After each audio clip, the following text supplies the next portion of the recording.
So we now know the result of this race. Raphael Warnock is going back to the Senate. For more on how this all came together, I'm joined by political analyst Calvin Dark tonight, president and co-founder of RC Communications. Calvin, thanks for coming back with us tonight. We just heard from Raphael Warnock, and I thought his messaging there, you know, it was really aimed at everybody, not just his own supporters, which can be unusual in politics.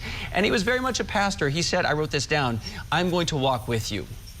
So many lines drew on his role as a pastor. You know how it says in the Bible that I will stay closer than a brother. And to me that he said, I will stick close to you. What do you think in his messaging got him to here to where he did win in Georgia again?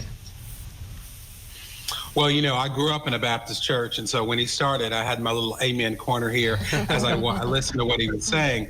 I think that what Raphael Warnock understood was that obviously he has his principles and values and what he was fighting for as a Democratic senator running for re-election.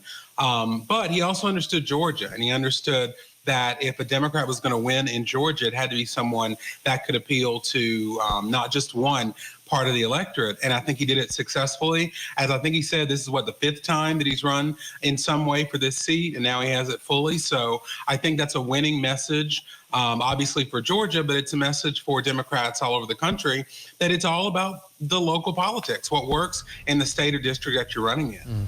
And Calvin, you know, we've had a year of political war, untold controversies, really hundreds of millions of dollars, and it all came down to this very moment. So what's your biggest takeaway from tonight?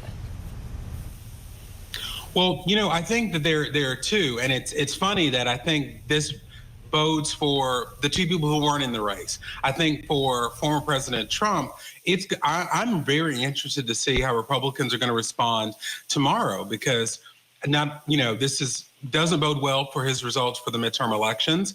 And when we think about these Georgia seats, who would have thought a few cycles ago that we would have repeated Democrats winning? And I think that a lot of that blame is going to be on Donald Trump's doorstep. I also think this is a very huge victory for President Biden. He is going to, not only was there not a red wave, he gained a seat in the Senate during his first midterm election. And, you know, I've been looking in the history, it hadn't been done in almost 100 years. So I think that that's another message that we're getting from this final race in the midterms of 2022. Calvin, finally, I think so many of us, people who are just sitting at home, people who are covering it, politics has felt so dark, so heavy for so long at this point that people are not only fatigued, they're just beaten down.